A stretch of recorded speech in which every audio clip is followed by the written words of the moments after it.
நான் தாக்கூர் வீரேந்திர பிரதாப், 60 வயதான ஒரு மிகப்பெரிய பணக்காரன். ஆனால் எனக்கு ஒரு விசித்திரமான நோய் இருந்ததால் யாரும் என்னை திருமணம் செய்து கொள்ள விரும்பவில்லை. எனவே ஒரு வாரிசு வேண்டும் என்ற கட்டாயத்தில் 18 வயதான ஒரு விலைமாதுவை திருமணம் செய்து கொண்டேன். திருமண இரவன்று நான் அவள் அருகில் சென்றபோது அவள், என்னை விவாகரத்து செய்யாதீர்கள், நான் உங்களுக்கு ஒன்றை காட்ட விரும்புகிறேன் என்றாள். அவள் தன் கையிலிருந்த துணியை விலக்கினாள். அங்கே எழுதப்பட்டிருந்ததை பார்த்து என் உடலே சிலிர்த்துவிட்டது. என் பெயர் தாக்கூர் வீரேந்திர பிரதாப். எனக்கு 60 வயதாகிவிட்டது. என் சொந்த மாளிகையின் சுவர்களுக்குள் நான் ஒரு பிணத்தைப் போல வாழ்ந்து வந்தேன். என்னிடம் கணக்கிலடங்கா செல்வம் இருந்தது. பங்களாக்கள், ஜமீன்கள், வங்கி இருப்பு என 7 தலைமுறைகள் உட்கார்ந்து சாப்பிட்டாலும் தீராது. ஆனால் இவற்றுக்கெல்லாம் அதிபதியாக இருந்தும் நான் உள்ளுக்குள் வெறுமையாக இருந்தேன். என் செல்வம் என் பெருமையாக இல்லாமல் என் விலங்குகளாக இருந்தது. ஒவ்வொரு நாளும் இந்த செல்வத்தின் மெத்தையில் தூங்கி என் எரியும் தோலின் வலியுடன் விழித்தேன். எனக்கு ஒரு விசித்திரமான நோய் இருந்தது. மருத்துவர்கள் அதை மோசமான நிலை என்றும், வைத்தியர்கள் இரத்தக் கோளாறு என்றும், மக்கள் கடவுளின் தண்டனை என்றும் கூறினார்கள். என் தோல் என்னுடையதாக இல்லை. சிவப்பு செதில்களுடன் எப்போதும் எரிந்து கொண்டிருந்தது. லண்டன், சுவிட்சர்லாந்து, மூலிகைகள், தர்காக்கள் என எல்லா இடங்களிலும் சிகிச்சை பெற்றேன். ஆனால் பலனில்லை. சிறுவயதில் நான் நன்றாக இருந்தேன். இளமையில் மிகவும் அழகாக இருந்தேன். தாக்கூர் சாகிப்பின் ஒரே மகன் என்பதால் மக்கள் என்னை பார்க்க ஏங்கினார்கள். ஆனால் 30 வயதில் இந்த நோய் தொடங்கியது. முதலில் இடுப்பில் ஒரு தழும்பு, பிறகு கைகளில், பின்னர் உடல் முழுவதும் பரவி முகத்தை அடைந்தது. இன்று 60 வயதில் கண்ணாடியை பார்க்கவே பயந்தேன். என் சொந்த முகத்தை பார்த்தே நான் அஞ்சினேன். என் வேலையாட்களும் என்னை பார்ப்பதை தவிர்த்தார்கள். அவர்கள் என் அருகில் வரும்போது அவர்கள் முகத்தில் நடுக்கம் தெரியும். என் அறைக்கு வரும்போது முகமூடி அணியுமாறு அவர்களுக்கு கட்டளையிட்டிருந்தேன். நான் அவர்கள் நலனில் அக்கறை கொள்வதாக அவர்கள் நினைத்தார்கள். ஆனால் உண்மை என்னவென்றால் அவர்கள் கண்களில் எனக்கான வெறுப்பை என்னால் தாங்க முடியவில்லை. நான் மிகவும் தனிமையில் இருந்தேன். என் மனைவி சாரு 20 ஆண்டுகளுக்கு முன்பு இறந்துவிட்டாள், அல்லது ஒருவேளை கொல்லப்பட்டிருக்கலாம். உண்மை இன்று வரை எனக்கு தெரியவில்லை. அவள் என் இளமைக்கால காதல். மிகவும் அழகானவள் மற்றும் உற்சாகமானவள். என் நோயின் நிலையை பார்த்து அவளால் தாங்க முடியவில்லை என்று நினைக்கிறேன். அதன் பிறகு நான் பணத்தை மட்டுமே சம்பாதித்தேன். என் நோயை மறைத்துக்கொண்டு மேலும் தனிமையானேன். இப்போது எனக்கு 60 வயது. என் எலும்புகள் பலவீனமடைந்து கொண்டிருந்தன. எனக்கு ஒரே ஒரு பயம்தான் இருந்தது, வாரிசு. எனக்கு சொந்தம் என்று சொல்ல யாரும் இல்லை. மகனோ மகளோ இல்லை. நான் இறந்தவுடன் தூரத்து உறவினர்கள் இந்த மாளிகையையும் என் செல்வத்தையும் கொள்ளையடித்து பங்கிட்டுக் கொள்வார்கள். இந்த எண்ணம் நோயை விட அதிக வேதனையை தந்தது. எனக்கு எந்த விலையிலாவது ஒரு வாரிசு தேவைப்பட்டது. கடந்த 5 ஆண்டுகளில் பல குடும்பங்களுக்கு திருமணத்தூது அனுப்பினேன். என் சொத்தில் பாதியை தர தயாராக இருந்தேன். எனக்கு தேவை ஒரு குழந்தை, ஒரு சட்டப்பூர்வ வாரிசு. ஆரம்பத்தில் என் செல்வத்தின் பிரகாசம் மக்களை ஈர்த்தது. அவர்கள் தங்கள் மகள்களை அழைத்து வந்தார்கள். ஆனால் அவர்கள் என்னை பார்த்தவுடனேயே அல்லது என் கையுறை இல்லாத கையை பார்த்தவுடனேயே பயந்து போனார்கள். பின்னர் சிலர் மகள் படிக்கிறாள் என்று சாக்கு சொன்னார்கள். சிலர் மகள் மிகச் சிறியவள் என்றார்கள். எல்லாமே பொய், வெறும் பொய். உடல் அழுகிக் கொண்டிருக்கும், முகம் பயங்கரமாக இருக்கும் ஒருவனுக்கு தங்கள் மகளை கொடுக்க யாரும் விரும்பவில்லை என்பதுதான் உண்மை. என் படுக்கைக்கு தங்கள் மகளை அனுப்ப யாரும் தயாராக இல்லை. நான் மிகவும் சோர்ந்து போயிருந்தேன், உடைந்திருந்தேன். அன்றிரவும் நிலைமை அப்படித்தான் இருந்தது. நான் என் படிக்கும் அறையில் அமர்ந்திருந்தேன். வெளியே மழை பெய்து கொண்டிருந்தது. உள்ளே என் தோல் எரிந்து கொண்டிருந்தது. என் மேலாளர் ஜெயந்தை அழைத்தேன். ஜெயந்த் கடந்த 25 ஆண்டுகளாக என்னுடன் இருந்தான். மிகவும் நேர்மையானவன், அல்லது என் செல்வத்திற்கு விசுவாசமானவன் என்று சொல்லலாம். அவன்தான் என் முழு தொழிலையும் கவனித்துக் கொண்டான். அவன்தான் என் கண்கள் மற்றும் காதுகள். என் நோய் இருந்தும் என் முன் சாதாரணமாக அமரக்கூடிய ஒரே நபர் அவன்தான். ஏனென்றால் அவன் என் நோயை பார்க்காமல் என் செல்வத்தை பார்க்கிறான். அவன் வழக்கம்போல் எந்த உணர்ச்சியும் இல்லாமல் வந்தான். தாக்கூரையா, என்னை அழைத்தீர்களா என்றான். என் குரல் நடுங்கியது. ஜெயந்த், எல்லோரும் மறுத்துவிட்டார்கள். கடைசி நம்பிக்கையாக இருந்தது அந்த ஷக்தாவத் குடும்பம். அவர்களும் மறுத்துவிட்டார்கள் என்றேன். ஜெயந்த் அமைதியாக நின்றான். அவனது அந்த மௌனம் என்னை உள்ளுக்குள் கத்தத் தூண்டியது. நான் கேட்டேன், நான் என்ன செய்வது ஜெயந்த்? நான் இறந்துவிடவா? எல்லா சொத்துகளையும் அந்த கொள்ளையர்களுக்கே விட்டுவிடவா? ஜெயந்த் சில நொடிகள் யோசித்தான். பிறகு மெதுவாகச் சொன்னான், நீங்கள் தவறாக நினைக்கவில்லை என்றால் ஒரு வழி இருக்கிறது. நான் உடனே பதற்றத்துடன், என்ன வழி என்று கேட்டேன். அவன் சொன்னான், டாக்டர் இல்லை, சிகிச்சை இல்லை. உங்களுக்கு வாரிசு வேண்டும், ஒரு குழந்தை. உங்களுக்கு மனைவி தேவையில்லை, ஒரு தாய்தான் தேவை. நான் ஆச்சரியப்பட்டேன். அவன் தொடர்ந்தான், நல்ல குடும்பங்கள் தங்கள் மகள்களுக்கு சமூகத்தையும் கௌரவத்தையும் பார்க்கிறார்கள். அதனால் உங்களை நிராகரிக்கிறார்கள். ஆனால் சில இடங்கள் உள்ளன, அங்கே வெறும் வியாபாரம் மட்டுமே நடக்கும். இதைக் கேட்டு என் நெற்றியில் வியர்வை வழிந்தது. அவன் எதை சுட்டிக்காட்டுகிறான் என்பதை நான் புரிந்து கொண்டேன். ஜெயந்த், நீ சுயநினைவில்தான் இருக்கிறாயா? நீ என்னிடம் சந்தைக்குப் போவதைப் பற்றி பேசுகிறாயா என்று கேட்டேன். அவன் தலையசைத்து, இல்லை தாக்கூர் ஐயா, சந்தைக்குப் போவதைப் பற்றிச் சொல்லவில்லை, சந்தையில் ஒரு ஒப்பந்தம் செய்வதைப் பற்றிச் சொல்கிறேன்.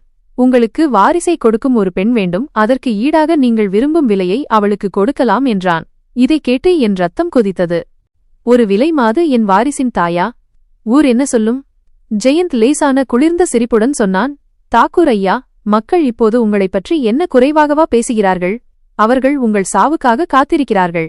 ஆனால் உங்கள் வாரிசு இந்த மாளிகையில் பிறக்கும்போது அவன் அம்மாவின் பெயரை கேட்க யாருக்கும் தைரியம் இருக்காது. எல்லோரும் அவனை தாக்கூர் வீரேந்திர பிரதாப்பின் மகன் அல்லது மகள் என்று மட்டுமே சொல்வார்கள். அவன் பேசிய வார்த்தைகள் என் இதயத்தில் விஷம் போல் இறங்கின. அவன் சொல்வது உண்மைதான்.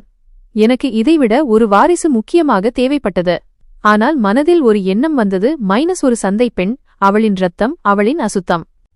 அப்போது ஜெயந்த் என் நாற்காலிக்கு அருகில் வந்து மிக மெல்லிய குரலில் சொன்னான். தாக்கூர் ஐயா, நான் எல்லா ஏற்பாடுகளையும் செய்ய முடியும். எனக்கு ஒரு இடம் தெரியும். அங்கே ஒரு பெண் இருக்கிறாள், புதிதாக வந்தவள், இதுவரை தொடப்படாதவள், புனிதமானவள். அவள் அம்மா இறந்து போய் கடனை விட்டுச் சென்றாள்.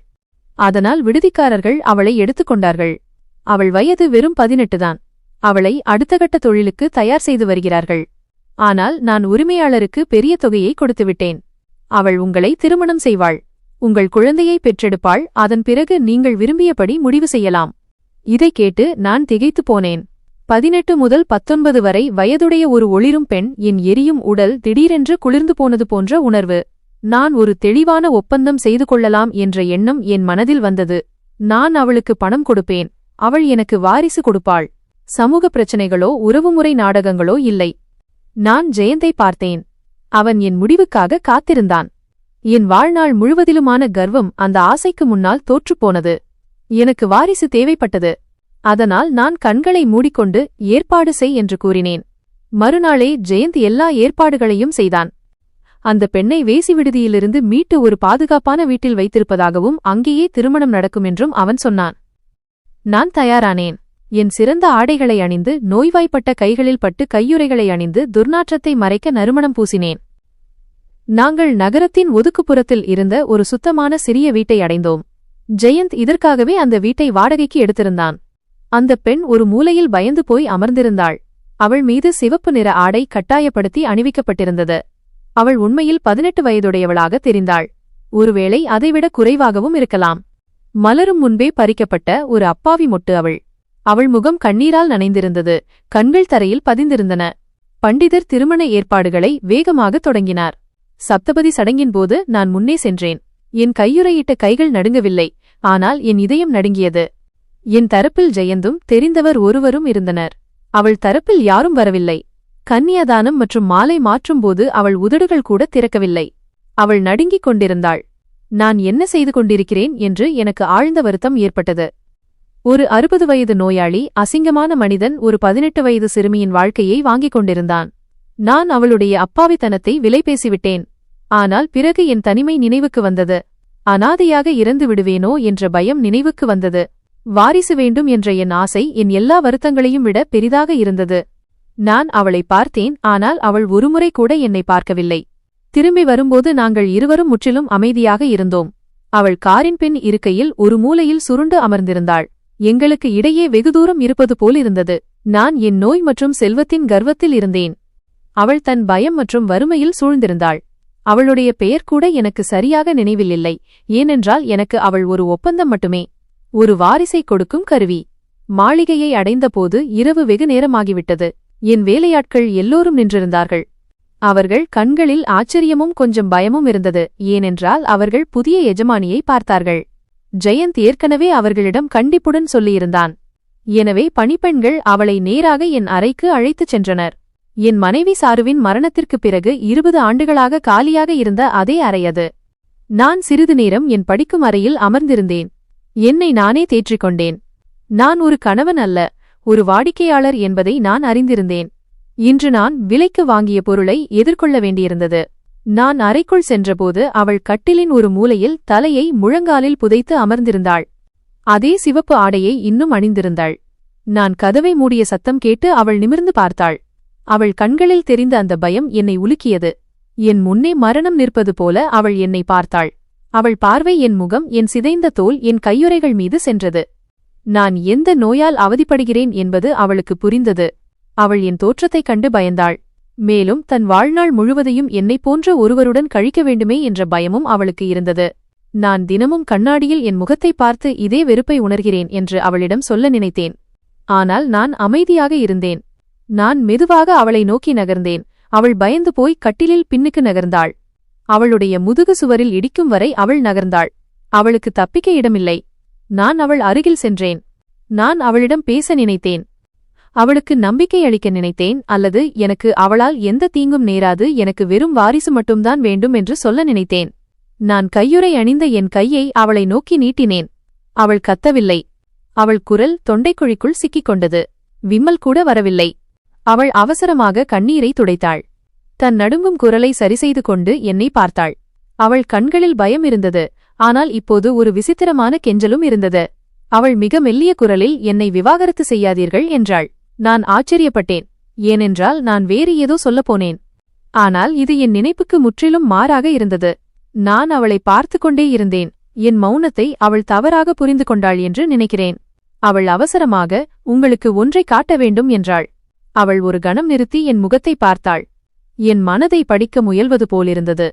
நான் ஏதேனும் சொல்லும் முன் அவள் தன் சட்டையின் கையை மேலே இழுக்கத் தொடங்கினாள். அவள் கை நடுங்கிக் கொண்டிருந்தது. அவள் முழங்கைக்கு மேலே கையை இழுத்து தன் மணிக்கட்டை காட்டினாள். அவளுடைய வெளுத்த தோலில் ஒரு பழைய தழும்பு இருந்தது.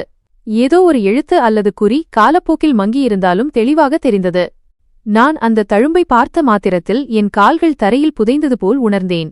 என் மூச்சு நின்றது. அறையின் காற்று திடீரென நின்றது போல் இருந்தது. என் தோலில் எப்போதும் இருக்கும் எரிச்சல் அந்த நொடியே குளிர்ந்து போனது. என் உடலெல்லாம் சிலிர்த்து போனது. நான் சிரமப்பட்டு, இந்த அடையாளம், இது எப்படி சாத்தியம் என்று திணறினேன். நான் அந்த நொடியில் அந்த பெண், அந்த அறை, என் நோய் எல்லாவற்றையும் மறந்து 20 ஆண்டுகள் பின்னோக்கிச் சென்றேன். என் கடந்த காலத்திற்குள் சென்றேன். என் மனைவி இறந்த அதே நாளுக்கு 20 ஆண்டுகளுக்கு முன் நான் இதே கையை பார்த்து கொண்டிருந்தேன். எனக்கு தலை சுற்றல் ஏற்பட்டது. நான் இப்போது என் மாளிகையின் அந்த அலங்கார அறையில் இல்லை. இந்த 18 வயது பெண்ணின் முன்னால் நிற்கவில்லை. மாறாக 20 ஆண்டுகள் பின்னோக்கிச் சென்றுவிட்டேன். என் நினைவுகளின் அந்த காயம், என் செல்வம் மற்றும் நோயின் அடியில் நான் புதைத்து வைத்திருந்த காயம் திடீரென்று மீண்டும் திறந்து கொண்டது. நான் தாக்கூர் வீரேந்திர பிரதாப் தான். ஆனால் அந்த நோய்வாய்ப்பட்ட அசிங்கமான வீரேந்திர பிரதாப் அல்ல. 30 வயதான, அழகான, வலிமையான மற்றும் ஆணவமிக்க வீரேந்திர பிரதாப். என் வாழ்க்கை நன்றாக இருந்தது. என்னிடம் கணக்கிலடங்கா செல்வம் இருந்தது. என் மனைவி சாரி இருந்தாள். அவள் என் பெருமையாக இருந்தாள். அவள் அழகு ஈடு இணையற்றது. அவளது காதல் என் மிகப்பெரிய பலம். நாங்கள் இருவரும் மிகவும் மகிழ்ச்சியாக இருந்தோம். எங்கள் திருமணமாகி 5 வருடங்கள் ஆகியிருந்தன. நான் அந்த மகிழ்ச்சியான உலகில் தொலைந்து போயிருந்தேன். பிறகு ஒரு நாள் என் இடுப்பில் ஒரு சிறிய தழும்பு தோன்றியது. அதை நான் புறக்கணித்தேன். ஆனால் மெதுவாக அந்த தழும்பு என் கைகளில் பரவத் தொடங்கியது. நான் பெரிய மருத்துவர்களிடம் காட்டினேன். ஆனால் யாராலும் புரிந்து கொள்ள முடியவில்லை. வைத்தியர்கள் இது இரத்தக் கோளாறு என்றார்கள். மருத்துவர்கள் இது ஒருவகை நோய் என்றார்கள். 20 ஆண்டுகளாக வீட்டுக்குள் அடைந்து கிடந்ததால் இந்த நோய் என் முகத்தையும் அடைந்தது. என் தோல் சிவந்து செதில்களாக மாறத் தொடங்கியது. கண்ணாடியில் என்னை பார்த்து நானே பயந்தேன். ஆனால் எல்லாவற்றையும் விட என் மனைவி சாருவின் கண்களில் தெரிந்த பயம் என்னை அதிகம் பயமுறுத்தியது. என்னை காதலித்த அதே பெண் இப்போது என்னை பார்ப்பதை தவிர்க்கத் தொடங்கினாள்.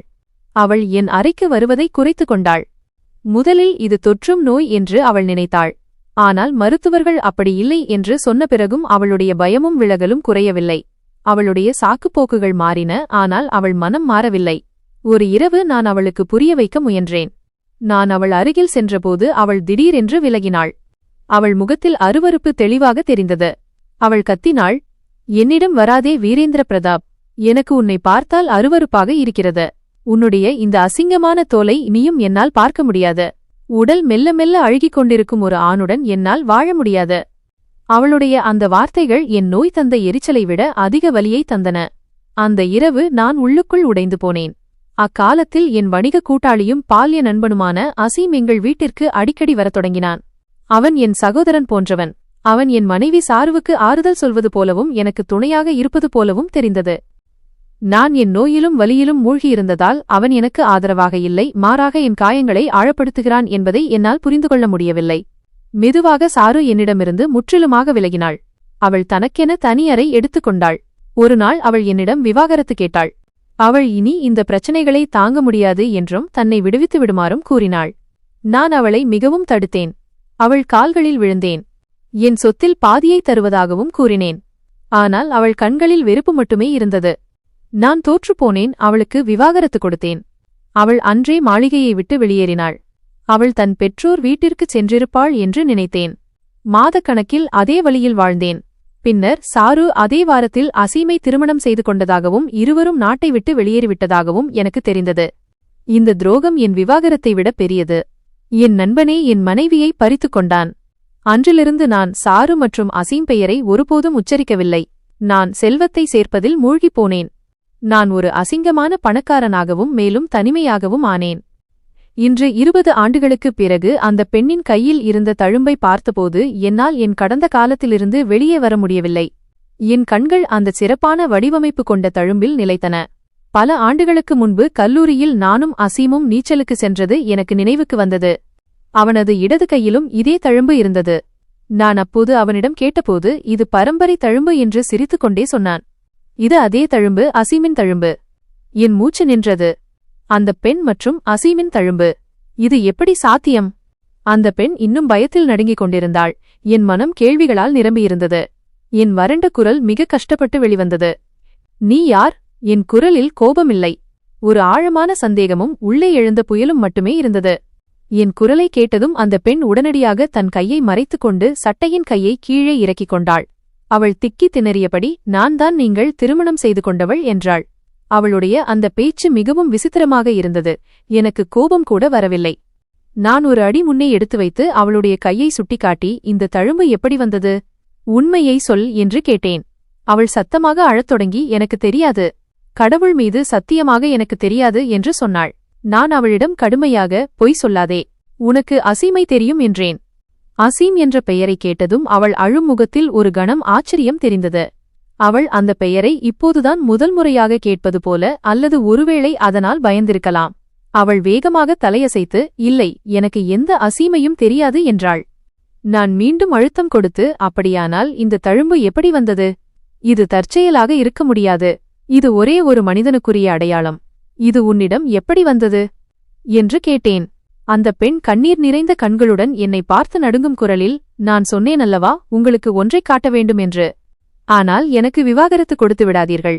நான் அனைத்தையும் சொல்கிறேன் என்றாள். அவளுடைய விவாகரத்து பேச்சைக் கேட்டு நான் கலக்கமடைந்தேன். நான் இங்கே என் கடந்த காலத்தின் மிகப்பெரிய துரோகத்தின் உண்மையை தேடிக்கொண்டிருந்தேன். அவளுக்கோ திருமணம் முறிந்துவிடுமோ என்ற கவலை. நான் கடுமையாக, விவாகரத்து முடிவு அப்புறம். முதலில் இந்த தழும்புக்கும் உனக்கும் என்ன உறவு என்று சொல். உன் தாய் யார் என்றேன். அம்மா என்ற பெயரை கேட்டதும் அவள் அப்படியே அமைதியாகிவிட்டாள். அவள் முகம் பேய் பார்த்தது போல் வெளிறிப்போனது. அவள் தன் முகத்தை இரு கைகளாலும் மூடிக்கொண்டு மௌனமானாள். என் குழப்பம் இப்போது சந்தேகமாக மாறியது. அந்த பெண்ணின் அடுத்த வார்த்தைகள் எனக்குள் ஒரு புதிய புயலை கிளப்பின. அவள் என் கால்களில் விழுந்து என் கையுறை அணிந்த கைகளை பிடித்தாள். நான் அவற்றை உதறித் தள்ளினேன். அவள் தரையில் அமர்ந்து அழுது கொண்டே கெஞ்சினாள். கடவுளுக்காக எனக்கு விவாகரத்து கொடுக்காதீர்கள். உங்களுக்கு வாரிசு வேண்டுமல்லவா? நான் உங்களுக்கு மகனை பெற்றுத் தருவேன். உங்களுக்கு சேவை செய்வேன். இந்த மாளிகையின் பணிப்பெண்ணாக இருப்பேன். நான் அமைதியாக நின்று அவளை பார்த்து கொண்டிருந்தேன். எனக்கு எதுவும் புரியவில்லை. இந்த பெண் என் 20 வருட பழைய எதிரியின் அடையாளத்தை தன் கையில் வைத்துக்கொண்டு எனக்கு வாரிசு தருவதாக உறுதியளிக்கிறாள். என் மௌனத்தை அவள் வேறு விதமாக புரிந்து கொண்டாள். உடனே, நான் என் அம்மாவை போன்றவள் அல்ல. அவள் உங்களுக்கு துரோகம் செய்துவிட்டு சென்றது எனக்கு தெரியும். ஆனால் நான் உங்களுக்கு ஒருபோதும் துரோகம் செய்ய மாட்டேன், உங்களை விட்டுச் செல்ல மாட்டேன் என்றாள். அவளுடைய ஒவ்வொரு வார்த்தையும் என் மூளையில் சம்மட்டியால் அடிப்பது போல் இருந்தது. இவளுக்கு என் மனைவி சாருவை தெரியும். அவளுடைய துரோகத்தை பற்றியும் தெரியும். தான் அவளைப் போல் இல்லை என்றும் சொல்கிறாள். என் தலை சுற்றியது. அவள் இன்னும் தரையில் அமர்ந்து அழுது கொண்டிருந்தாள். நீங்கள் என்னை இந்த நரகத்திலிருந்து மீட்டீர்கள். என்னை விலைக்கு வாங்கினீர்கள் என்பது சரிதான். ஆனால் எனக்கு மரியாதையையும் கொடுத்தீர்கள். என்னை திருமணம் செய்து கொண்டீர்கள். என் தாயின் பாவத்திற்கு எனக்கு தண்டனை கொடுக்காதீர்கள். நான் என் தாயின் தவறை திரும்பச் செய்தால் இதெல்லாம் உண்மையாகட்டும். இந்த பெண் மீரா, அசீம் மற்றும் சாரு அனைவரும் தொடர்புடையவர்கள். கோபம் என் ஆச்சரியத்தை மறைத்தது. நான் அவளுடைய கையை இறுக்கமாக பிடித்து அவளை தூக்கினேன். அவள் நடுங்கிக் கொண்டிருந்தாள். நான் கடுமையாக, எங்கே உன் தாய் என்று கேட்டேன். என் குரல் இப்போது அமைதியாக இல்லை. அதில் 20 வருட பழைய கோபம் மீண்டும் விழித்துக் கொண்டது. எங்கே அந்த சாரு? எனக்கு இப்போதே அவளை சந்திக்க வேண்டும் என்றேன். இதைக் கேட்டு அவள் பயந்து போனாள். அவள் கண்கள் விரிந்தன. அவள் திக்கிக் கொண்டே, இப்போது இரவு தாகூரையா, நான் உங்களை நாளை அவரிடம் அழைத்துச் செல்கிறேன் என்றாள்.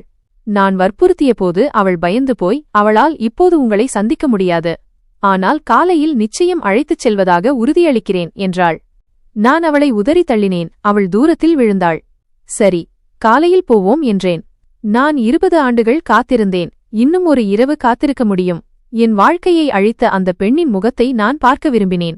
அசீமுடன் ஓடிப்போய் எல்லாவற்றையும் உடைத்தவள் அவள். அவளுக்கு என்ன நடந்தது என்று அறிய விரும்பினேன். அவள் மகிழ்ச்சியாக இருக்கிறாளா அல்லது என்னைப்போல் அழிந்துவிட்டாளா? அந்த இரவு மிக நீண்டதாக இருந்தது. நான் ஒரு கணம் கூட தூங்கவில்லை. என் உடலின் எரிச்சலும் மனதின் கோபமும் என்னை உள்ளுக்குள் எரித்துக் கொண்டிருந்தன. நான் அறையில் குறுக்குமறுக்காக நடந்து கொண்டிருந்தேன். அந்த பெண் பயந்து போய் ஒரு மூலையில் அமர்ந்திருந்தாள். சாருவை சந்தித்து என்ன சொல்வது என்று நான் மீண்டும் மீண்டும் யோசித்துக் கொண்டிருந்தேன். நான் அவள் மீது கத்துவேனா அல்லது என் செல்வத்தை காட்டி அவளுடைய வறுமையை ஏளனம் செய்வேனா? விடிந்ததும் நான் இரவு முழுவதும் ஆடைகளை மாற்றவில்லை. அந்த பெண்ணும் அதே சிவப்பு நிற திருமண உடையில் இருந்தாள். நான் அவளிடம் வா என்று மட்டும் சொன்னேன். அவள் அமைதியாக எழுந்தாள். மாளிகையிலிருந்து வெளியேறும்போது வேலைக்காரர்கள் எங்களை ஆச்சரியத்துடன் பார்த்தார்கள். 60 வயது நோய்வாய்ப்பட்ட மணமகனும் 18 வயது மணப்பெண்ணும் முதலிரவுக்கு அடுத்த நாள் எங்கே செல்கிறார்கள் என்று அவர்கள் யோசித்திருக்கலாம். நானே வண்டியை ஓட்டினேன். நான் ஜெயந்தை உடன் அழைத்துச் செல்லவில்லை. அந்த பெண் மீரா என்னுடன் முன் இருக்கையில் அமர்ந்து நகரின் மிக பழைய பகுதிகளை நோக்கி வழிகாட்டிக் கொண்டிருந்தாள். என் இதயம் வேகமாக துடித்தது. ஏனென்றால் இன்று 20 ஆண்டுகளுக்குப் பிறகு நான் என் மிகப்பெரிய துரோகத்தை எதிர்கொள்ளப் போகிறேன். கடைசியில் அவள் ஓரிடத்தில் நிறுத்தச் சொன்னாள். நான் வண்டியை நிறுத்தினேன். நாங்கள் நகரின் பிரதான மயானத்திற்கு வெளியே நின்று கொண்டிருப்பதை பார்த்தேன். என் இதயம் நின்று போனது. அவள் வண்டியிலிருந்து இறங்கி மெல்லிய குரலில் அவள் இங்கேதான் இருக்கிறாள் என்றாள். நான் கோபத்துடனும் குழப்பத்துடனும் அவள் பின்னால் நடந்தேன். அவள் மணல் மேடுகளுக்கு நடுவே சென்று ஒரு பழைய மண்மேட்டின் முன் நின்றாள். அவள் மண்ணை நோக்கிச் சுட்டிக்காட்டி, நீங்கள் இவரைத்தானே சந்திக்க விரும்பினீர்கள், இவர்தான் என் தாய் என்றாள். நான் அந்த சமாதியை நோக்கிப் பார்த்து என் கையுறை அணிந்த கையால் அதன்மேல் இருந்த மண்ணை அகற்றினேன். அதில் சாரு என்ற பெயரும் கீழே அவள் இறந்த தேதியும் எழுதப்பட்டிருந்தது. அவள் இறந்து 10 ஆண்டுகள் ஆகிவிட்டன. நான் அங்கேயே மண்டியிட்டு விழுந்தேன். என் கோபம், பழிவாங்கும் எண்ணமெல்லாம் மறைந்து போனது. நான் யாரை அவமானப்படுத்த வந்தேனோ அவள் 10 ஆண்டுகளாக மண்ணுக்கு அடியில் இருந்தாள். எனக்குள் யாரோ சத்தமாக அழுதது போல் இருந்தது. 20 வருட பழைய வலி விழித்துக் கொண்டது. என் 20 வருட வெறுப்பும் தவிப்பும் அந்த மண்மேட்டின் முன் வீணாகிவிட்டன. எனக்குள் இருந்த எரிமலை முற்றிலும் குளிர்ந்து போனது. நான் ஏதாவது பேச விரும்பினேன். ஆனால் என் நாக்கு ஒத்துழைக்கவில்லை. அப்போது அந்த பெண் மீரா என் அருகில் வந்தாள். அவளுடைய குரலும் கண்ணீரில் நனைந்திருந்தது. தாகூரையா, அவள் நடுங்கும் குரலில் சொன்னாள். இது என் தாய் சாரு, என் தந்தை அசீம். அசீமின் பெயரை கேட்டதும் என் உடலில் ஒரு அதிர்ச்சி ஏற்பட்டது. நான் திரும்பி அவளை பார்த்தேன். அவள் சொன்னாள், ஒருவேளை நான் அவர்கள் இருவரின் பாவம். அவள் கண்களிலிருந்து கண்ணீர் வழிந்தது. எனக்கு விவரம் தெரிந்த நாளிலிருந்து என் அம்மாவை தினமும் அந்த மனிதன் அடிப்பதை பார்த்திருக்கிறேன். என் குழந்தை பருவம் என் அம்மாவின் விம்மல்களிலும் அசீமின் வசவுகளிலும் கழிந்தது. அவர் தினமும் அவளை அடிப்பார். நீ ஓடிப்போனவள் ஒரு கேவலமான பெண் என்று சொல்வார். உன் நோய்வாய்ப்பட்ட பணக்கார கணவரை அவரது நோயில் விட்டுவிட்டு வந்தாய் என்பார். நீ ஏன் என்னை திருமணம் செய்து கொண்டாய் என்று எப்போதும் கேட்டு அவளை அவமானப்படுத்திக் கொண்டே இருப்பார். மீராவின் பேச்சு என் நெஞ்சில் இறங்கியது. நான் வெறுத்த சாரு இவ்வளவு அவமானங்களை தாங்கிக் கொண்டிருந்தாளா? மீரா ஆழ்ந்த மூச்சு விட்டுச் சொன்னாள். என் அம்மா எதுவும் சொல்ல மாட்டாள். அழுது கொண்டே இருப்பாள். அவளிடம் உங்களின் ஒரு புகைப்படம் இருந்தது. நீங்கள் நோய்வாய்ப்படுவதற்கு முன் இருந்த உங்கள் இளமைக்கால படம். அதை அவள் தலையணைக்கு அடியில் மறைத்து வைத்திருப்பாள். அசீம் வீட்டில் இல்லாதபோது அந்த புகைப்படத்தை நெஞ்சோடு அணைத்துக்கொண்டு மணிக்கணக்கில் அழுவாள். தான் பாவம் செய்துவிட்டதாகச் சொல்வாள். தன் வீரேந்திர பிரதாபிற்கு துரோகம் இழைத்துவிட்டதாக கூறுவாள். உங்களை விட்டு வராமல் இருந்திருக்கலாம் என்று ஏங்குவாள். அவள் தினமும் உங்கள் புகைப்படத்திடம் மன்னிப்பு கேட்பாள். இதையெல்லாம் கேட்டு நான் அதிர்ச்சியடைந்தேன். அந்த பெண் என்னிடம் இருந்து ஓடிப்போயும் என் நினைவிலேயே வாழ்ந்திருக்கிறாள். மீரா மீண்டும் தன் கையை மேலேற்றிச் சொன்னாள். இந்த தழும்பு நான் பிறந்த நாளிலிருந்தே என் கையில் இருக்கிறது. என் அம்மா சொல்வாள், இது என் தந்தை அசீமின் கையில் இருந்ததைப் போலவே இருக்கிறது என்று. இதை கேட்டதும் என் பழைய காயம் மீண்டும் பச்சையானது. இந்த பெண் என் எதிரியின் அடையாளம், அவனது இரத்தம் என்பது எனக்கு புரிந்தது. என் அம்மா இந்த தழும்பை வெறுத்தாள், இது துரதிருஷ்டவசமானது என்றும் எங்கள் பழைய பாவங்களின் நினைவு என்றும் சொல்வாள். என் மனம் மரத்துப்போய்க் கொண்டிருந்தது. மீரா தன் கதையை தொடர்ந்தாள். அசீமின் தொழில் நசிந்தபோது உங்களிடமிருந்து எடுத்துச் சென்ற செல்வத்தையும் அவன் அழித்துவிட்டான் என்று அவள் கூறினாள். நாங்கள் நடுத்தெருவுக்கு வந்தோம். என் அம்மா மிகவும் நோய்வாய்ப்பட்டார். அவரிடம் மருந்துக்கு கூட பணமில்லை. அசீம் அவளுக்கு சிகிச்சை அளிக்கவில்லை. அவள் செத்துப்போனால் நல்லது என்று சொன்னார். இறுதியில் அவள் இறந்து போனாள். மீரா சில நொடிகள் நிறுத்தினாள். பின்னர் அதன் பிறகு அந்த மனிதன் முழுவதுமாக மிருகமாக மாறிவிட்டான். என்னையும் அடிப்பான். நானும் என் அம்மாவைப் போல் துரதிருஷ்டவசமானவள் என்றும் அவளுடைய இரத்தம் என்றும் சொல்வான். அப்போது எனக்கு 14 வயதுதான். அவளுடைய குரல் தணிந்தது. ஒரு இரவு அசீம் அவளை ஒரு வீட்டிற்கு அழைத்து சென்று தனது சூதாட்ட கடனுக்காக அவளை விற்றுவிட்டதாக அவள் கூறினாள். இதைக் கேட்டு நான் உள்ளுக்குள் அதிர்ந்து போனேன். அசீம் என்னை ஒரு விபச்சார விடுதியில் விற்றுவிட்டான் என்று கூறி அவள் தேம்பி தேம்பி அழுதாள். நான் 4 ஆண்டுகள் அந்த நரகத்தில் இருந்தேன். நான் அங்கே சாக விரும்பவில்லை. விடுதியின் எஜமானி நான் சிறப்பானவள் என்றும் நான் 18 வயதை அடைவதற்காக காத்திருப்பதாகவும் அப்போதுதான் நகரின் மிகப்பெரிய பணக்காரருக்கு என்னை விற்க முடியும் என்றும் சொல்வாள். பிறகு உங்கள் மேலாளர் ஜெயந்த் வந்தார். அவர் மிகப்பெரிய தொகையை கொடுத்ததால் எஜமானி உடனடியாக என்னை உங்களிடம் ஒப்படைத்தார். அவள் அமைதியானாள். மயானத்தின் அமைதியில் அவளுடைய விம்மல் சத்தம் மட்டுமே கேட்டது. நான் உங்களை பார்த்ததுமே அடையாளம் கண்டுகொண்டேன். என் அம்மாவின் புகைப்படத்தை பார்த்து நான் பயந்து போனேன். நான் உங்கள் எதிரியின் மகள் மற்றும் ஓடிப்போன உங்கள் மனைவியின் அடையாளம் என்பதால் என்னை பார்த்ததும் கொன்றுவிடுவீர்கள் என்று நினைத்தேன். அதனால்தான் அன்று எனக்கு விவாகரத்து கொடுக்க வேண்டாம் என்று கூறினேன். நான் தாகூர் வீரேந்திர பிரதாப். அந்த மயானத்தில் என் மனைவியின் சமாதிக்கு முன்னால் என் எதிரியின் மகளுடன் நின்று கொண்டிருந்தேன். அவளைத்தான் நான் நேற்றிரவு என் மணப்பெண்ணாக அழைத்து வந்தேன். நான் கடும் அதிர்ச்சியில் இருந்தேன். என் இருப்பு முழுவதும் உறைந்து போனது போல் இருந்தது. மயானத்திலிருந்து மாளிகை வரையிலான பயணம் ஒரு அமைதியான சித்திரவதை போல் இருந்தது. நான் வண்டி ஓட்டிக் கொண்டிருந்தேன். என் கைகள் ஸ்டியரிங்கில் நடுங்கிக் கொண்டிருந்தன. என் மனம் உணர்ச்சியற்று இருந்தது. எனக்கு அருகிலுள்ள இருக்கையில் என் எதிரியின் மகள் அமர்ந்திருந்தாள். நான் மனைவியாக ஏற்றுக்கொண்ட பெண். அவளும் அமைதியாக இருந்தாள். ஒருவேளை என் எதிர்வினையைக் கண்டு பயந்திருக்கலாம். நான் என்ன எதிர்வினை ஆற்றுவது? நான் தான் உள்ளுக்குள் செத்துவிட்டேனே. என் வெறுப்பு என் மனைவியின் சமாதியிலேயே முடிந்துவிட்டது. இப்போது என்னிடம் ஒரு ஆழமான வலி மட்டுமே எஞ்சியிருந்தது. மாளிகையை அடைந்ததும் நான் வண்டியை நிறுத்தி நேராக என் அறைக்குச் சென்றேன். நான் திரும்பி அவளை பார்க்கக்கூட இல்லை. அவள் என் பின்னால் வந்தாளா இல்லையா என்று எனக்கு தெரியாது. என் வேலைக்காரர்கள் என்னை அந்த நிலையில் பார்த்து பயந்தார்கள். நான் அறையின் கதவை உள்ளே பூட்டிக் கொண்டேன். படுக்கையில் விழுவதற்கு பதிலாக நான் என் தொழில் முடிவுகளை எடுக்கும் அதே நாற்காலியில் விழுந்தேன். இன்று என் சொந்த வாழ்க்கையின் முடிவை என்னால் எடுக்க முடியவில்லை. அப்போது மீரா அறைக்குள் வந்தாள். அவளை பார்த்ததும் அவள் இப்போது 18 வயது விபச்சார பெண் அல்ல, என் கடந்த காலத்தின் உயிருள்ள வலி என்று தோன்றியது. என் எதிரியின் இரத்தம், என் துரோக மனைவியின் அடையாளம். நான் அவளிடம் எதுவும் சொல்லவில்லை. கண்களை மட்டும் மூடிக்கொண்டேன். அவளை அறையை விட்டு வெளியே போ என்று சொல்லக்கூட என்னால் முடியவில்லை. ஒருவேளை என்னிடம் இப்போது தைரியம் மிச்சமில்லை. பல நாட்கள் கடந்தன. நான் அறையிலேயே அடைந்து கிடந்தேன். அவள் அமைதியாக ஒரு மூலையில் அமர்ந்திருப்பாள். அவள் சில சமயங்களில் உணவோ தண்ணீரோ கொண்டு வந்து என் அருகில் வர முயற்சிப்பாள். ஆனால் நான் அவள் கையை தள்ளிவிட்டு அவள் மீது கத்துவேன். தூரப்போ.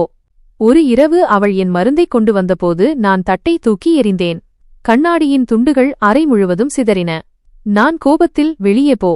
எனக்கு உன் அனுதாபம் தேவையில்லை என்றேன். அவள் அழுது கொண்டே, நான் எங்கே போவேன்? இந்த திருமணம் இதெல்லாம் என்றாள். நான் அவள் பேச்சை இடைமறித்தேன். நான் உன்னை வாரிசுக்காக மட்டுமே வாங்கினேன். என் எதிரியின் மகளை திருமணம் செய்வதற்காக அல்ல. அவள் என் அருகில் வந்தபோது நான் பின்வாங்கி என்னைத் தொடாதே என்றேன். உன்னை பார்த்தால் எனக்கு சாருவின் நினைவு வருகிறது. அவளுடைய துரோகம் நினைவுக்கு வருகிறது. அசீம் நினைவுக்கு வருகிறான். நீங்கள் இருவரும் ஒரு பாவம். அவள் தரையில் அமர்ந்து அழுது கொண்டே என் கால்களைப் பிடிக்க முயன்றாள். தாகூர் ஐயா, நான் என் அம்மாவைப் போல் இல்லை. அவள் உங்களை விட்டுச் சென்றாள். நான் எதுவும் செய்யவில்லை. நான் உங்களை ஒருபோதும் விட்டுச் செல்ல மாட்டேன் என்று மீண்டும் மீண்டும் சொல்கிறேன். நான் உங்கள் மனைவி. உங்களை பார்த்துக் கொள்வேன். என்னை விட்டு விலகாதீர்கள். ஆனால் அவளுடைய பேச்சு இப்போது என்னிடம் எந்த மாற்றத்தையும் ஏற்படுத்தவில்லை. ஏனென்றால் என் இதயம் கல்லாகிவிட்டது. இருந்தாலும் அவள் தளரவில்லை.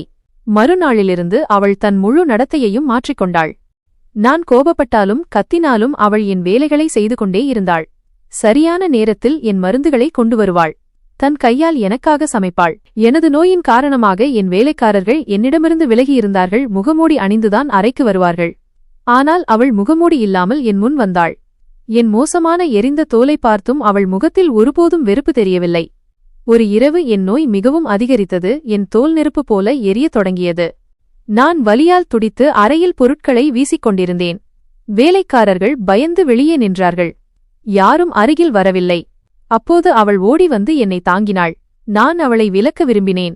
ஆனால் அவளது பிடிப்பு மிகவும் வலுவாக இருந்தது. அவள் என்னை அமர வைத்தாள். மருந்து கொண்டு வந்து தன் கையில் எடுத்து என் எரியும் கழுத்தில் தடவத் தொடங்கினாள். நான் அமைதியடைந்தேன். அவள் கையில் நடுக்கமில்லை, பயமில்லை, வெறுப்புமில்லை. அவள் நிதானமாக தன் வேலையை செய்து கொண்டிருந்தாள். நான் ஆச்சரியத்துடன் அவள் கையை பிடித்து கேட்டேன், உனக்கு என் இந்த அசிங்கமான தோலை பார்த்து வெறுப்பு வரவில்லையா? என் முதல் மனைவி என் முகத்தை பார்த்தே வெறுத்தாள். மீரா என்னை பார்த்தாள். அவள் கண்களில் கண்ணீர் இல்லை, மாறாக ஒரு விசித்திரமான அமைதி இருந்தது. அவள் சொன்னாள், உங்களை யாரால் வெறுக்க முடியும்? அவளுடைய இந்த பதில் என்னை திடுக்கிட வைத்தது. அவள் சொன்னாள், நீங்கள் மிகவும் நல்ல உள்ளம் கொண்டவர். நான் கசப்புடன் சிரித்துவிட்டுச் சொன்னேன், நான் தான் உன்னை விலைக்கு வாங்கியவன். ஆனால் அவள் தலையசைத்துச் சொன்னாள், இல்லை, நீங்கள்தான் என்னை இந்த நரகத்திலிருந்து மீட்டவர். என் தந்தையின் பாவத்திலிருந்து என்னை காப்பாற்றியவர். எனக்கு வெறுப்பு ஒரே ஒரு மனிதன் மீதுதான் உள்ளது. என் அம்மாவைக் கொன்று என்னை விற்ற என் தந்தை அசிம் மீது. நீங்கள் என்னை காப்பாற்றினீர்கள். நான் உங்களை எப்படி வெறுக்க முடியும்? நான் அவள் பேசுவதைக் கேட்டு ஆச்சரியத்துடன் அவளை பார்த்து கொண்டிருந்தேன். அவளுடைய அந்த வார்த்தைகள் என் காதுகளில் அல்ல, என் ஆன்மாவில் இறங்கின. இன்றுவரை யாரும் நான் நல்லவன் என்று சொன்னதில்லை. என் இந்த அசிங்கமான எரிந்த தோலுக்கு பின்னால் யாரும் என் இதயத்தை பார்க்கவில்லை. என் மனைவி சாரு கூட பார்க்கவில்லை. ஆனால் என் எதிரியின் மகளான இந்த பெண் என் வெறுப்பு சுவரில் முதல் விரிசலை ஏற்படுத்தினாள். அந்த இரவு நான் அவளை மருந்து தடவுவதிலிருந்து தடுக்கவில்லை. அவளுடைய கைகளின் ஸ்பரிசத்தில் வெறுப்பு இல்லை, மாறாக ஒரு விசித்திரமான அந்யோன்யமும் நிம்மதியும் இருந்தது. அந்த இரவு முதன்முறையாக என் உடலின் எரிச்சல் குறைந்தது. என் ஆன்மா தீயும் தணியத் தொடங்கியது. அதன் பிறகு எல்லாம் மாறியது. நான் அவளுடன் சண்டையிடுவதை நிறுத்தினேன்.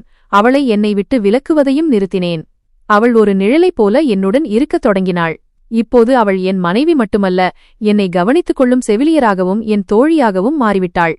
அவள் எனக்காக சமைப்பாள், தன் கைகளால் ஊட்டிவிடுவாள். என் மருந்துகளை கவனித்துக் கொள்வாள். எனக்கு கதைகள் சொல்லி என்னை சிரிக்க வைக்க முயற்சிப்பாள். 60 வயதான நோயுற்ற மற்றும் அசிங்கமான மனிதனான நான் பல ஆண்டுகளுக்குப் பிறகு சிரிக்கத் தொடங்கினேன். என் மாளிகை வேலைக்காரர்களும் ஆச்சரியப்பட்டார்கள். ஏனென்றால் அவர்கள் தாக்கூர் வீரேந்திர பிரதாப் மாறுவதை பார்த்துக் கொண்டிருந்தார்கள். நான் மீண்டும் கண்ணாடியை பார்க்கத் தொடங்கினேன். நோய் இன்னும் இருந்தது, ஆனால் அதன் வலி குறைந்தது. ஒருவேளை இப்போது என் எரிந்த தோலை வெறுக்காத ஒருவர் இருந்ததால் இருக்கலாம். மீரா என்னை என் மீதான வெறுப்பை மறக்கச் செய்தாள். எங்கள் உறவு விசித்திரமானது. அவள் என் மனைவியாகவும் இருந்தாள். அப்பா மகள் போன்ற பாசமும் நண்பர்கள் போன்ற மரியாதையும் இருந்தது. அவள் என் எதிரியின் மகள். ஆனால் இப்போது அவளே என் மிகப்பெரிய ஆறுதலாகிவிட்டாள். நான் அவளை மனதார ஏற்றுக்கொண்டு விட்டேன் என்பதை ஒருபோதும் அவளிடம் சொல்லவில்லை. ஆனால் என் நடத்தையிலிருந்து அவள் அனைத்தையும் புரிந்து கொண்டாள். ஒரு இரவு அவள் என் அருகில் வந்து என் படுக்கையில் அமர்ந்தாள். நான் அவளை விலக்கவில்லை. அவள் மெல்லிய குரலில் சொன்னாள், தாக்கூரையா, என் அம்மா உங்களை ஏமாற்றினார். என் அப்பா உங்களை கொள்ளையடித்தார். அவர்களின் பாவங்களுக்காக எனக்கு தண்டனை கொடுப்பீர்களா? நான் அவள் கண்களில் அதே பழைய பயத்தை பார்த்தேன். நான் மெதுவாகச் சொன்னேன், உன் அம்மா என்னை விட்டுவிட்டார், நீ என்னை தாங்கிக் கொண்டாய். இதுவே நான் அவளை ஏற்றுக்கொண்டதற்கான அடையாளமாக இருந்தது. அவள் கண்களிலிருந்து கண்ணீர் வழிந்தது. காலம் கடந்தது. மாளிகையின் வெறுமை மறையத் தொடங்கியது. என் உள்ளத்தின் வெறுமையும் நீங்கியது. மீரா என் வாழ்க்கையில் மீண்டும் வண்ணங்களை நிரப்பினாள். பின்னர் ஒரு நாள் அவள் அந்த செய்தியை சொன்னாள். அதற்காகவே நான் இந்த ஒப்பந்தத்தை செய்தேன். அவள் தாயாகப் போகிறாள். என் வாரிசு வரப்போகிறான். நான் மிகவும் மகிழ்ச்சியாக இருந்தேன். ஆனால் இப்போது இந்த வாரிசு என் சாம்ராஜ்யத்திற்காக எனக்கு தேவையில்லை. அந்த வாரிசு மீராவுக்காக எனக்கு தேவைப்பட்டது. எங்கள் காதலின் அடையாளமாக நான் அவளை பொக்கிஷமாக பாதுகாத்தேன். எந்தளவுக்கு என்றால் என் நோயை கூட மறந்துவிட்டேன். 9 மாதங்கள் ஒரு கனவு போல கடந்தன. பின்னர் அந்த நாள் வந்தது. 20 ஆண்டுகளுக்குப் பிறகு மாளிகையில் குழந்தையின் அழுகுரல் ஒலித்தது. ஜெயந்த் வந்து எனக்கு வாழ்த்து சொன்னார். தாக்கூரையா, ஆண் குழந்தை பிறந்துள்ளது. நான் விரைவாக அறைக்குச் சென்றேன். மீரா சோர்வாக இருந்தாள், ஆனால் சிரித்துக் கொண்டிருந்தாள். அவள் அருகில் ஒரு சிறிய குழந்தை படுத்திருந்தது. நான் அவனை தூக்கினேன். அவன் என் இரத்தமில்லை, என் எதிரியின் இரத்தமும் இல்லை. அவன் மீராவின் மகன் மற்றும் என் வாரிசு. நான் அவனை முத்தமிட்டேன். என் கண்களில் கண்ணீர் வந்தது. நான் இழந்துவிட்டதாக நினைத்த அனைத்தும் எனக்கு கிடைத்துவிட்டன. சில நாட்கள் கடந்தன. மீரா இப்போது நலமாக இருந்தாள். நான் என் மகனுடன் விளையாடிக் கொண்டிருந்தேன். வாழ்க்கையில் முதல்முறையாக இவ்வளவு மகிழ்ச்சியை உணர்ந்தேன். மீரா என்னை பார்த்து கொண்டிருந்தாள். ஆனால் அவள் கண்களில் மீண்டும் அதே பழைய பயம் திரும்பியது. நான் அவள் அருகில் சென்று, என்ன ஆயிற்று மீரா? நீ மகிழ்ச்சியாக இல்லையா என்று கேட்டேன். அவள் என் மார்பில் சாய்ந்து நடுங்கும் குரலில் சொன்னாள், தாக்கூர் ஐயா, இப்போது உங்களுக்கு உங்கள் வாரிசு கிடைத்துவிட்டது. இனி என்னை விட்டுவிட மாட்டீர்களே. அவளுடைய பேச்சைக் கேட்டு நான் ஒரு கணம் திகைத்து நின்றேன். அவளுடைய பயம் சரியானதுதான். ஏனென்றால் நான் அவளை அழைத்து வந்ததற்கான காரணம் நிறைவேறிவிட்டது. நான் நினைத்திருந்தால் அவளுக்கு விவாகரத்து கொடுத்திருக்கலாம். நான் அவள் முகத்தை நிமிர்த்தினேன். அவள் கண்கள் கண்ணீரால் நிரம்பியிருந்தன. நான் அவள் கண்களை பார்த்து புன்னகைத்தேன். 20 ஆண்டுகளுக்குப் பிறகு என் முகத்தில் மனதார வந்த முதல் புன்னகை அது. நான் அவள் வார்த்தைகளை திரும்பச் சொன்னேன். விட்டுவிடுவேனா? பைத்தியக்காரி, தன் வாழ்க்கையின் கடைசி நம்பிக்கையை யாராவது விடுவார்களா? நான் அவள் நெற்றியில் முத்தமிட்டேன். மீரா நிம்மதி பெருமூச்சு விட்டு என் கைகளில் தஞ்சம் புகுந்தாள். நான் ஒரு வாரிசை தேடி ஒப்பந்தம் செய்ய வந்தேன். ஆனால் விதி அதற்கு பதிலாக எனக்கு ஒரு புதிய வாழ்க்கையையும் உண்மையான காதலையும் கொடுத்தது.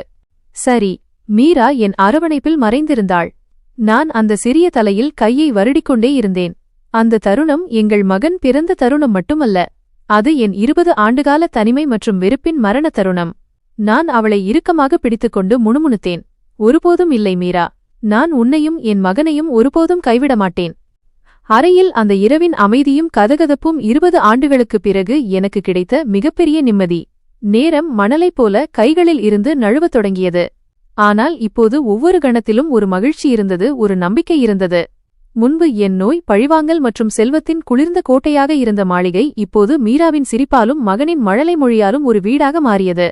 நான் என் வாரிசுக்கு அமர் என்று பெயரிட்டேன். அவன் என் இரத்தம் இல்லை, ஆனால் என் இதயத்தின் துண்டு. மீராவின் சுயநலமற்ற அன்பின் அடையாளம். அவனை மடியில் வைத்துக்கொண்டு நடப்பது, அவனது சிறிய முகத்தை பார்ப்பது, இவை அனைத்தும் அந்த வீரேந்திர பிரதாப்பிற்கு ஒரு புதிய பிறப்பு. அவனை அவனது முதல் மனைவி சாரு வஞ்சகமாக கொன்றிருந்தாள். மீரா தனது நடத்தையால் அவள் தன் தாயிடமிருந்து எவ்வளவு வித்தியாசமானவள் என்பதை நிரூபித்தாள். அவள் என் எரிந்த உடலை அல்ல, என் காயங்கள் நிறைந்த இதயத்தை தொட்டு அதை ஆற்றினாள். அவளுடைய கவனிப்பும் அன்பும் என் நோயின் வலியைக் கூட குறைத்தன. நான் மீண்டும் வியாபாரத்தில் கவனம் செலுத்தத் தொடங்கினேன். ஜெயந்திற்கும் இப்போது என்னை பற்றிய பயம் குறைந்திருந்தது. ஆனால் ஒவ்வொரு கதையிலும் போராட்டம் மிச்சமிருக்கிறது. ஒரு நாள் மாளிகைக்கு நகரத்தின் சில பெரிய வியாபாரிகளும் பழைய நண்பர்களும் என்னை சந்திக்க வந்தார்கள். நான் திடீரென்று திருமணம் செய்து கொண்டதையும் வாரிசு பிறந்ததையும் அறிந்து அவர்கள் ஆச்சரியப்பட்டார்கள். அவர்கள் எனக்கு வாழ்த்து சொல்வதை விட மீராவை பார்ப்பதில்தான் அதிக ஆர்வமாக இருந்தார்கள். மீரா எப்போதும் போல எளிமையாக இருந்தாள். ஆனால் அவளுடைய கண்கள் அந்த பயங்கரமான கடந்த காலத்தின் பயத்தால் இன்னும் நிரம்பியிருந்தன. ஒரு பழைய பொறாமை கொண்ட பெண், தாக்கூர் ஐயா, உங்கள் இந்த புதிய மருமகள் எங்கிருந்து வந்தாள்? நாங்கள் இவள் பெயரை கேட்டதே இல்லையே என்று கேட்டபோது எனக்குள் இருந்த பழைய தாக்கூர் விழித்துக் கொண்டான். மீராவின் கையை பிடித்து அவளை என் அருகில் நிற்க வைத்தேன். இவள் மீரா, என் மனைவி. இவள் என் மாளிகையின் எஜமானி. பணம், செல்வத்தை விட நேர்மையும் அன்பும் மதிப்புமிக்கதாக கருதப்படும் வீட்டிலிருந்து இவள் வந்திருக்கிறாள். என் மனைவியின் பின்னணியை விசாரிக்கும் உரிமையை நான் யாருக்கும் கொடுக்கவில்லை. மீரா என்னை பார்த்தாள். அவள் கண்களில் இப்போது பயமில்லை, நன்றியும் பாதுகாப்பும் இருந்தது. இந்த மகிழ்ச்சியான நாட்கள் நீண்ட காலம் நீடிக்கவில்லை. ஒரு மாலை அமர் என் மார்பில் தூங்கிக் கொண்டிருந்தான். மீரா அருகில் அமர்ந்திருந்தாள். நான் சொன்னேன், மீரா, நான் 20 வருடங்களாக வெறுப்புடன் மட்டுமே வாழ்ந்து வந்தேன். உன் அம்மா ஏமாற்றினாள். ஆனால் அவள் உன்னை பெற்றெடுத்தாள். உன் மூலம் எனக்கு அன்பு கிடைத்தது. ஒருவேளை இது விதியின் விசித்திரமான பரிசாக இருக்கலாம். மீரா என் தீந்த கையை தன் கையில் எடுத்து, ஒருவேளை கடவுள் என்னை இந்த நரகத்திலிருந்து மீட்டது உங்கள் சொர்க்கத்தை மீண்டும் அலங்கரிப்பதற்காகத்தான் இருக்கும் என்று கூறினாள். அன்றிரவு என் நோய் திடீரென அதிகமானது. உடல் வலி தாங்க முடியாததாக இருந்தது. நான் நடுங்கிக் கொண்டிருந்தேன். என் கை கால்கள் குளிர்ந்து போயின. மீரா பதறவில்லை. அவள் வேலைக்காரர்களை விலக்கி வைத்தாள். தானே தன் புடவையை கிழித்து என் வியர்வையை துடைத்தாள். மருத்துவரை அழைத்தாள். அவள் என் நெற்றியில் கையை வைத்து அழுதுகொண்டே இருந்தாள். நீங்கள் என்னை தனியாக விட்டுவிட மாட்டீர்கள் என்று சத்தியம் செய்தீர்கள் என்று சொல்லிக்கொண்டே இருந்தாள். மறுநாள் காலை சூரியனின் முதல் கதிர் அறைக்குள் வந்தபோது நான் கடைசியாக மீராவின் முகத்தை பார்த்தேன். அவள் கண்கள் சிவந்திருந்தன. ஆனால் அவள் முகத்தில் என்மீது அதே அளவு கடந்த அன்பு இருந்தது. நான் மிக மெல்லிய குரலில், நீ வென்றுவிட்டாய் என்று சொன்னேன். என் தலை அவள் தோளில் சாய்ந்தது. எல்லாம் முடிந்ததும் மீரா நீண்ட நேரம் என் உயிரற்ற உடலை கட்டியணைத்து அழுது கொண்டிருந்தாள். மீரா தாக்கூர் வீரேந்திர பிரதாப்பிற்கு இறுதி விடை கொடுத்தாள். நகர மக்கள் அந்த இளம் விதவை உடைந்து போகாததைக் கண்டு ஆச்சரியப்பட்டார்கள். அவள் வெள்ளை சேலை அணிந்திருந்தாள். நெற்றியில் குங்குமம் இல்லை. ஆனால் அவள் கண்களில் உறுதியான நம்பிக்கை இருந்தது. ஜெயந்த் என் உயிலைக் கொண்டு வந்தார். என் மரணத்திற்குப் பிறகு என் முழு சொத்து, வியாபாரம் மற்றும் மாளிகையின் ஒரே எஜமானி என் மனைவி திருமதி மீரா வீரேந்திர பிரதாப். என் மகன் அமர் என் வாரிசு. ஆனால் அவன் மைனராக இருக்கிறான். அவனுக்கு 25 வயது ஆகும் வரை மீராதான் அனைத்தையும் நிர்வகிப்பாள். எல்லோரும் ஆச்சரியப்பட்டார்கள். ஆனால் யாரும் எதிர்க்கவில்லை. மீரா மாளிகையின் அனைத்து வேலைக்காரர்களையும் அழைத்தாள். தாக்கூர் ஐயாவின் இடம் இப்போது காலியாக உள்ளது. ஆனால் மாளிகையின் வேலை நிற்கவில்லை. நான் இப்போது இந்த மாளிகையின் எஜமானி மற்றும் அமரின் தாய். அவள் தாக்கூர் வீரேந்திர பிரதாப்பின் நாற்காலியில் அமர்வதற்கு பதிலாக அவர் முன்பு அமர்ந்திருந்த இடத்திற்கு அருகிலேயே நின்று கொண்டாள். அவள் தன் மகன் அமரை மடியில் எடுத்துக்கொண்டு ஜன்னலுக்கு வெளியே ஒளிரும் சூரியனை பார்த்தாள். தந்தை மற்றும் கணவர் என்று சொல்லக்கூடிய அனைவரையும் மீரா இழந்திருந்தாள். ஆனால் வீரேந்திர பிரதாப்பிடமிருந்து அவளுக்கு கிடைத்த மிகப்பெரிய விஷயம் மரியாதை மற்றும் ஒரு புதிய பெயர். எதிரியின் இரத்தம் என்ற அடையாளம் இப்போது தாக்குராணியின் அடையாளமாக மாறியது. அவள் இப்போது தாக்கூர் வீரேந்திர பிரதாப்பின் பரம்பரை. அன்பு, மரியாதை மற்றும் ஒரு புதிய விடியலின் நம்பிக்கைக்கான பரம்பரை. தாக்கூர் வீரேந்திர பிரதாப்பின் மரணம் மீராவை உடைத்திருந்தது. ஆனால் இப்போது அவள் அழுது கொண்டிருக்கும் சாதாரண பெண் அல்ல. தன் கணவரின் கடைசி அன்பும் நம்பிக்கையும் அவளுக்கு ஒரு இரும்பு போன்ற உறுதியை கொடுத்திருந்தது. மாளிகையின் பழைய வேலைக்காரர்கள் மற்றும் வணிக மேலாளர்கள், அவர்களில் சிலர் இன்னும் மீராவின் கடந்த காலத்தைப் பற்றி சந்தேகம் கொண்டிருந்தார்கள்.